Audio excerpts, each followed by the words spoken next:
Hello and welcome back to my channel. My name is Jess and you can find me also on Instagram and on TikTok as Knit Plan Jess. Check the links down below. You guys, we are doing a flip through of my 2022 reading journal. This has been a year-long collab that I've been doing with Elise from Plan with Elise. You can check out her link for her video as well. Make sure you give it a thumbs up. Tell her I sent you, and let us know if you have enjoyed this year-long collab. So for my new viewers, welcome. I hope you guys enjoy this, and my returning viewers, welcome back. I hope you enjoy it too, and I just want to thank you all for your support.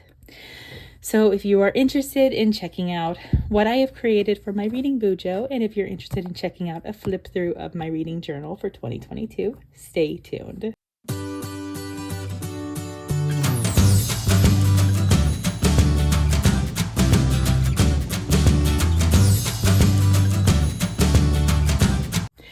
I think we're going to start with the reading journal. This may be relatively quick because I'm just going to kind of do like a flip through and like a reflection of 2022.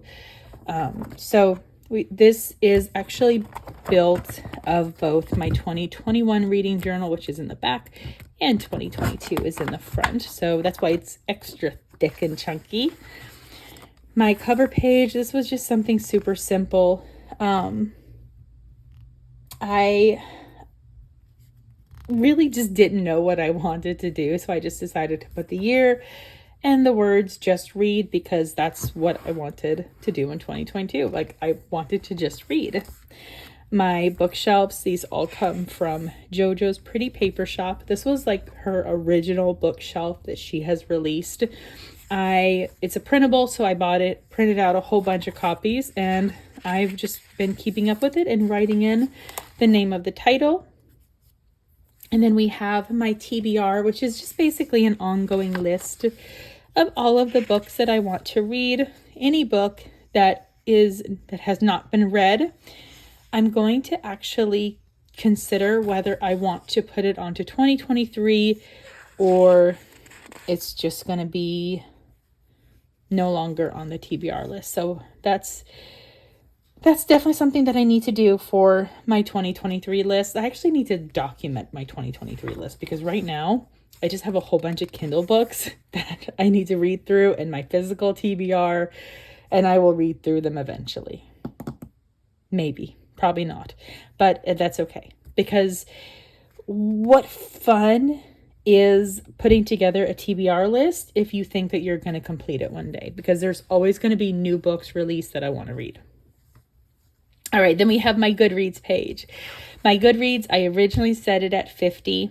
And then once I met 50, which was like maybe May, June, I upped it to 75. And then within like a couple days, I just really quickly upped it to 100 because it's like, no doubt about it, I'm going to meet that goal. So I met the goal of 100, and I am pleased to say that I managed to read 157 books in 2022. So I'm extremely proud of myself. I did 57 books in 2021, 157 in 2022. I will just be happy to at least read 150 in 2023. Honestly, I'm just going to be happy to be able to read. Like, I set a Goodreads goal of 100, but I'm kind of in the mindset that I just want to see how many that I can read. That's really it. And then we have the Bad Bish Book Club pages. So these are books that I read along with Ashley J. Plans for our little book club. I just printed out the covers and put them on the pages to track it. My daily reading challenge. Basically January through May, there were like a couple days here and there that I didn't read. By June, every single day I was either reading a physical book, listening to an audiobook, or reading a Kindle book. And then A to Z challenge. The only books that I did not read was a book that started with Q, a book that started with X, and a book that started with Z, which I'm perfectly okay with that too. Like, it really doesn't bother me that I didn't 100% finish it. And then we have the colors of the rainbow. This is just basically where I wrote down what book had a cover that matched up with Roy G. Biv. You know, hindsight, I could have done this to be a little bit more complex challenge, and I almost wish that I did, because this just wasn't fun to me. And I'm not doing this challenge in 2023, with the exception of like a challenge that one of my friends, one of my bookstagrammer friends, she created a template for Instagram, so I'm just doing that. Then my monthly review. This is where I write down the number of books that I read each month, and I have it in this little pocket. It kind of is like reminiscent to me of like the little pocket in the front of books where you put like the card. So then that way you could, like, when you checked out a book from the library, you could write down your name, the date, and then it would just stay in there. So that's kind of like my inspiration. But anyways, January and February were both 8. March was 6, which was my month where I read the least amount of books. April and May were both 10. June was 12. July was 14. August was 17. September was 13.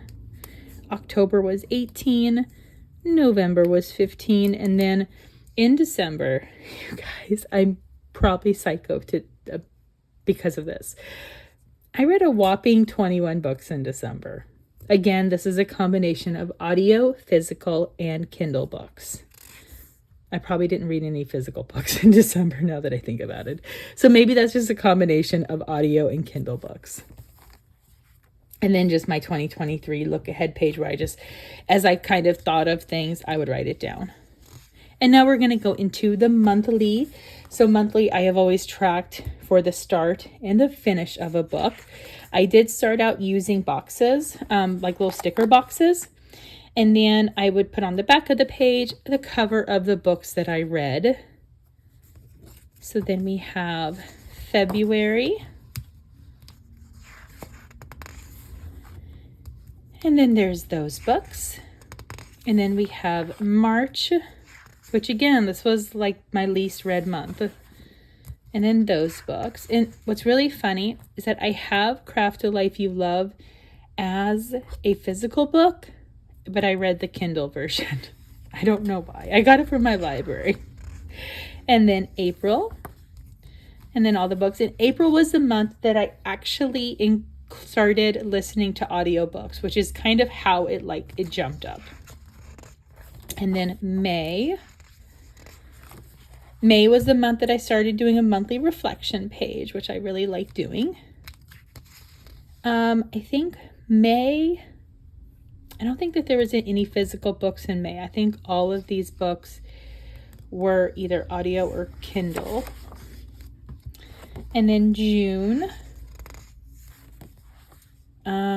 June, I actually read 2 physical books. So I was really proud. No, 3 physical books. So I was really, really proud of that. And then my monthly reflection page. In July was my Harry Potter month, which I like it. July was the first month that I started listening, or that I started reading to advanced reader copies, or ARCs, which is basically books that are sent to people to review before they're published. To me, like, it's still such a cool concept, and it's still so cool to me that, you know, anybody is able to sign up for NetGalley and read advanced reader copies. And I just love the idea of reading the book before it's published. But it's just basically to help books get reviews out there. So then that way, as they're published, people will be wanting to really read them, because they will see that, oh, these books are doing fantastic for reviews. You know, they're being talked about on Instagram, on TikTok, in blogs, that sort of thing. And then we have August. And I think, was August the first month? Yeah, August was the first month that I started using a highlighter. I basically just use the same highlighter or the same brush pen for the same book. I did this because I was running out of boxes, and I was really struggling to find which box had the small header boxes that I liked, and I didn't want to use them all because I like using those in my daily pages as well. So highlighter just became the norm for me. But here's all of the books that I read. This one, there was no physical books. And then we have September. September, there was one physical book. The rest of them were either audio or Kindle books. This was also the first month where I got to participate in a Zoom with an author, where we read the book Meet You in the Middle, and then we got to talk to Devin Daniels over a Zoom, and to me it's such a fun experience, such a cool experience. And then we have October. And October, there was one physical book. The rest of them were Kindle and audio. And then November, I love November. I think it's just so much fun. And then here's all of the books. I think there was only one physical book. I actually ended up buying the physical book of Carry Me Through Christmas afterwards. And I was able to get a signed copy because I'm friends with the woman who wrote it. So that was, to me, that's just so fun and so cool. And then December, I did not decorate December. The whole month just got away from me. And I also did not do a reflection page. However, I read 21 books. So the fact that I read so many books was kind of like, you know what? I'm okay with not doing a reflection page. We're not going to talk about how that cover is upside down. But this was a month, 21 books. However, I need to make sure to say that this was 21 17 audiobooks, 4 Kindle books. So that's kind of why I was able to read so many. All of them. Okay, I think that there was like maybe a couple that I rated really low, maybe like 2-3 stars, just because I really didn't enjoy them that much. But I'm really, really pleased with how much that I read this month. But yeah, 21 books, 17 audio, 4 Kindle, no physical. Overall, I love my reading journal. I can't wait to use it again in 2023. But yeah, this is just one thing that I'm super, super pleased with. Especially the tracking. Like, I love tracking the monthly, like when I start a book, when I finish a book. That's probably one of my favorite things in this. Oh, and printing out the book covers, which I still need to do a video on. Now let's talk about my reading bujo. So the reading bujo essentially started because I wanted to document a summer reading that I did with Plan with M. And then it just basically turned into a notebook that I'm just going to kind of throw in some book-related pages, some reading-related pages, functional, tracking sort of things. But here's my 2022 summer reading because we did it over June, July, and August. My to-be-read list, my bingo, which I never colored in those two. Just, it is what it is. But then the books that I read in June and July and August. My favorite from each month. And then anywhere that I have a sticky note, it's because I know what I want to put on this page. I just haven't had a chance to do it. However, I did recently create this arc, kind of like a tracker for January, February, March through June. And I really, really like this. And I actually used this the other day to kind of look back on it. And that made me happy. And then we have where I created pages for September. which I like how these turned out.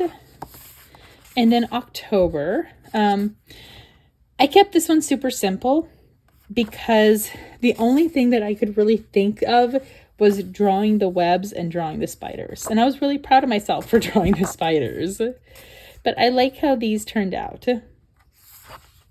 And then November, the leaf stamps along with some ink, like some stamp ink colors. And then my to be read and my books read page. And then I had planned to do December over these 4 pages and it just didn't happen. So I will end up doing something else. And then I also wanted to do a 2022 review page and it just didn't happen. And this is kind of one of the times where, considering that December was also during the holidays, I'm giving myself grace for not getting those completed. In the end, it's not going to reduce the quality of my reading bujo. I'll just be putting something else in those pages. I did create an arc tracker to where I can be able to put when the book publishes, what format it is, what arc shelf that it's on. So did it come from NetGalley? Did it come from BookFunnel? Did it come from like a link or an email? And then when I want to read it by, and then just kind of check off, did I read it? Did I leave a review? You know, for the pages, because like some of them, like they ask you to leave a review on NetGalley. They ask you to do an Amazon review. So other ones, they just send you links to be able to leave a review, like as part of like a Google spreadsheet. So that sort of thing. And then also, if I'm going to be doing an Instagram post and a Bookstagram post or a Bookstagram page in my notebook, then I can be able to check that off as well. And that's really it. I have pages that I want to make for this, but sometimes it's just getting the time to do it. And January, like the first week of January has just been really, really crazy. But there we go. I love my reading journal. I love my reading bujo, especially because of the fact that I'm not like putting a lot of stress on myself to constantly like keep up with it and constantly create review pages, but I'm just basically creating something that brings me a lot of joy. And that's something that I can look back on when I get a chance and be like, oh, I like how that turned out, that sort of thing. And then my reading journal is a good reflection to see what I read, how much I read, and like what months did I read less, because then I'll know this month was busier, so I didn't have a chance to read as many physical or Kindle books, but I did read more audiobooks because of just whatever was going on. Anyways, I hope you guys enjoy this. If you like this video, give it a thumbs up, hit that subscribe button. Really appreciate your support, and I hope you guys have a good day. Bye. Thank you for watching. I hope you enjoyed. Don't forget to subscribe and enjoy the next video.